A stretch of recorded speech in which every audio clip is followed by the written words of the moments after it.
Assalamualaikum warahmatullahi wabarakatuh. Baik, eh, untuk kali ini kita akan membahas tentang apa sih sebenarnya parafrase itu. Nah, parafrase ini adalah eh, salah satu teknik menulis ya. Cara lain untuk menghindari plagiarisme ketika menulis buku adalah dengan melakukan kutipan tidak langsung ya. Motif secara tidak langsung dapat diwujudkan dalam tiga bentuk, yakni membuat parafrase, ya, meringkas ataupun menyusun kesimpulan. Nah, ketiga hal ini adalah cara pengutipan yang membutuhkan keahlian yang berbeda, serta penting dilakukan saat menulis buku ataupun penelitian dan sebagainya. Parafrase merupakan ya salah satu cara meminjam gagasan ataupun ide dari sebuah sumber tanpa menjadi plagiat. Menurut Kamus Oxford Advanced Linear Dictionary, parafrase merupakan cara mengekspresikan apa yang telah ditulis dan dikatakan oleh orang lain dengan menggunakan kata-kata yang berbeda agar membuatnya lebih mudah untuk dimengerti. Pengutipan yang dilakukan dalam teknik menulis parafrase merupakan kutipan yang menggunakan kata-kata sendiri untuk mengungkapkan ide-ide yang sama, sehingga dapat diaplikasikan saat menulis buku ataupun penelitian.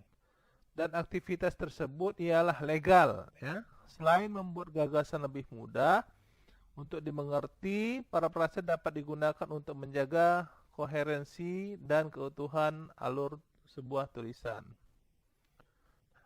Parafrase didefinisikan sebagai berikut. Pertama, kemampuan seseorang untuk menulis ulang ide ataupun gagasan orang lain dengan kata-katanya sendiri dan ditampilkan dalam bentuk yang baru. Yang kedua, merupakan cara yang legal dan sah dalam meminjam gagasan orang lain.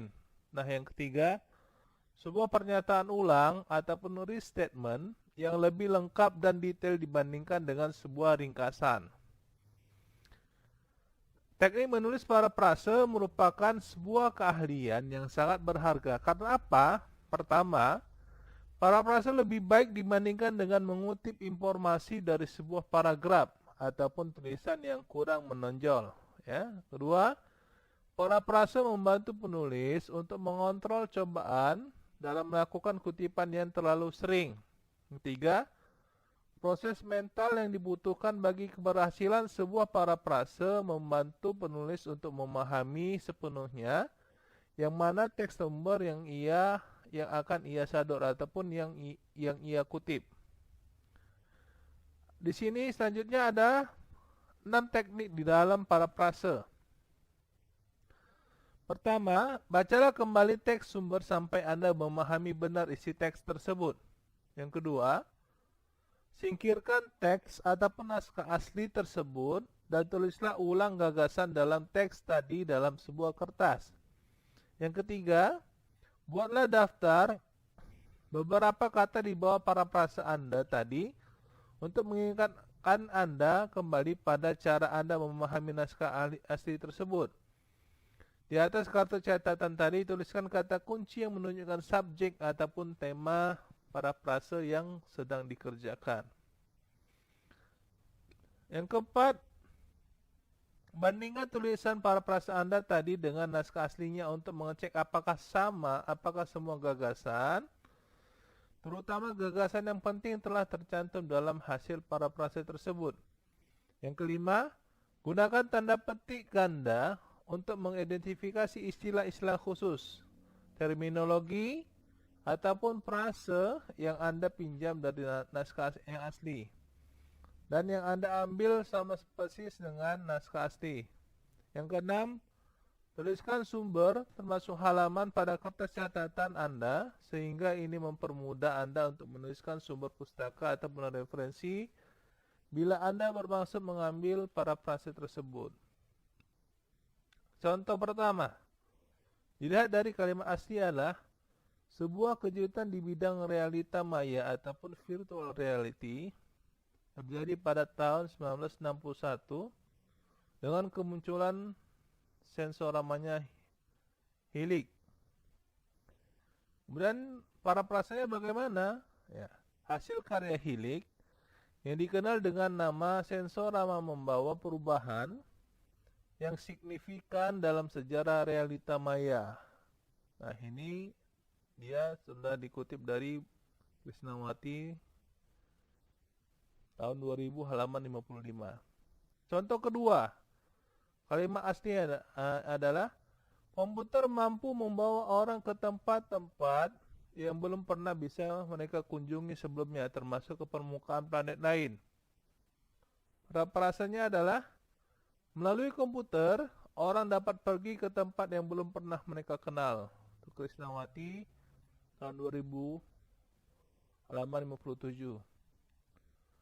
Dan yang selanjutnya, mahasiswa sering berlebihan dengan menggunakan kutipan langsung saat membuat catatan. Sebagai akibatnya, mereka menggunakan kutipan yang berlebihan dalam tugas karya ilmiah ataupun paper. Mungkin hanya sekitar 10% dari manuskrip akhir yang diperbolehkan muncul dalam kutipan langsung. Oleh sebab itu, Anda harus berusaha untuk membatasi jumlah penulisan yang sama persis dengan materi sumber saat kalian menulis buku. Nah, paraprase yang legal. Ya, contohnya ya, dalam paper ilmiah, mahasiswa sering mengutip berlebihan dan gagal untuk mengubah materi yang dikutip ke level yang diinginkan. Karena masalahnya bersumber dari penulisan catatan, maka sangatlah penting untuk meminimalkan pencatatan materi atau kata per kata yang sama persis. Nah, paraprase yang versi plagiat. Ya. Mahasiswa sering menggunakan terlalu banyak kutipan langsung saat mereka menulis buku atau catatan. Sebagai akibatnya, ada banyak kutipan langsung dalam paper tugas akhir mereka. Seharusnya hanya sekitar 10% paper berisi kutipan langsung. Dengan demikian, sangatlah penting untuk membatasi jumlah materi yang dikopi saat melakukan catatan. Nah, dari sini, ini adalah yang plagiat. Kita lihat, dia hampir sama dia dengan teks yang asli. Jadi ini bukan dikatakan paraprase, dia lebih kepada hampir menjiplak ya. Kalau yang dinamakan paraprase, dia merubah dengan kata-kata sendiri dengan maksud ataupun tujuan yang sama. Mungkin itu saja pengantar untuk ataupun gambaran tentang paraprase. Sekian, terima kasih.